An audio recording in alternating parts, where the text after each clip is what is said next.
जगत के शिष्य होने की दृष्टि का वेदन जिसे नहीं है वह जगत में महावीर नहीं हो सकता। ये मैंने पढ़ा है। बरोबर है। ये लघुत्तम भाव की है कि सारी दुनिया का शिष्य होगा वही भगवान बोला जाएगा, परमात्मा बोला जाएगा। वो लघुत्तम अहंकार के बारे में, लघुत्तम अहंकार के बारे में वो समझे। तो गुरुत्तम अहंकार तो देखो ना, हम रिलेटिव में हमेशा बड़ा होने के लिए सोचते हैं। इसके पास 10 लाख है तो हमारे पास 25 लाख होना चाहिए, उसके पास 1 गाड़ी है तो हमारे पास 2 गाड़ी होनी चाहिए। नहीं, कॉलेज में भी है, उसके पास 1 गर्लफ्रेंड है तो मेरे पास 3 है। कहाँ बड़े, रिलेटिव में बढ़ना ही चाहता है सब लोग। तो रिलेटिव में जितना सुपीरियर होना चाहता है वो रियल में इन्फीरियर हो जाता है। तो रिलेटिव में जितना कम होते जाएगा, लघु, दासानुदास, नौकर का नौकर जैसे, धीरे धीरे अहंकार सबसे छोटा लघुतम हो गया तो रियल में पूर्णाहुति हो जाती है। रिलेटिव में नहीं, एक गुरु होते हैं ना, तो उसको 3 शिष्य है तो मेरे पास 5 शिष्य है, तो कौन बड़ा बोला जाएगा? 3 शिष्य वाला बड़ा बोला जाएगा या 5 शिष्य वाला बड़ा बोला जाएगा? 5 शिष्य। संसार में तो ऐसे में, तो इसके पास 108 शिष्य है तो बहुत बड़ा बोला। अरे इसके पास 2000 शिष्य है तो सबसे बड़ा बोला जाएगा।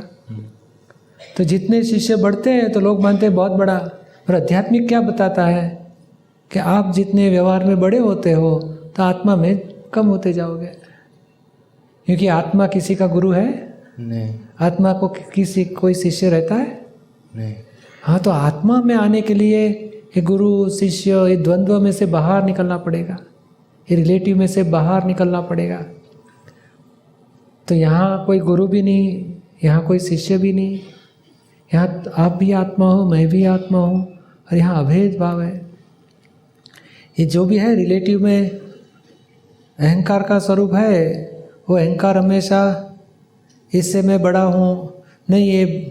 ये बड़े लोग, बुज़ुर्ग लोग रहते हैं शादी में, आगे बैठते हैं सीट में, क्यों? 77 ईयर्स हो गए, हमारे सारे फैमिली में मैं अकेला ही बड़ी उम्र वाला हूँ, सबको आशीर्वाद देते रहेंगे। नहीं देखा है आपने? तो कितना बड़ा है, अभी रिलेटिव में बड़ा है। छोटे बच्चे क्या, ये सफ़ेद बाल वाले भी चले जाएंगे भगवान के पास ऐसे देखते हो। और अहंकार बड़ा हो जाता है ना। और आप ही सोचो, अहंकार बड़ा हो गया तो फिर ज्ञान कितना होएगा? अज्ञानता से अहंकार खड़ा है तो ज्ञान खत्म हो गया उसके पास। रिलेटिव में बड़े होने गया तो रियल में ज्ञान है ही नहीं, फिर 0 हो गया। तो रिलेटिव को समझना चाहिए कि कोई भी मैं बड़ा हूँ किसके आधार से हूँ। मैं सेठ हूँ तो मेरे 20 नौकर है तो मैं उनका सेठ हूँ, तो नौकर के आधार से मैं सेठ हूँ। और नौकर चले गए तो मैं सेठ बोला जाऊँगा? नहीं। हाँ, तो मुझे समझना चाहिए इनके आधार से मैं हूँ। तो ये रिलेटिव है, मेरा सच्चा स्वरूप सेठ नहीं है।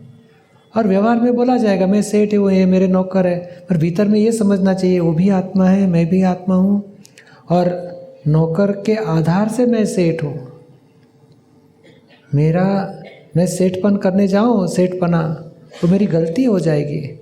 मुझे समझना चाहिए कि मुझे छोटा रहना चाहिए। नौकर है तो मैं सेठ हूँ, वाइफ है तो पति बोला जाएगा कि नहीं? वाइफ डिवोर्स ले लिया था, पति बोला जाओगे? नहीं, तो उसके आधार से हो। ये आधार है, वो रिलेटिव बोला जाता है, और रिलेटिव डिपेंडेंसी वाला है, रियल इंडिपेंडेंट है। तो रिलेटिव में जितना बड़ा होने जाओगे तो रियल की कमी होते जाएगी। समझ में आता है आपको? रिलेटिव में अहंकार नहीं करना चाहिए कि मैं बड़ा हूँ, क्योंकि ये इसके आधार से है।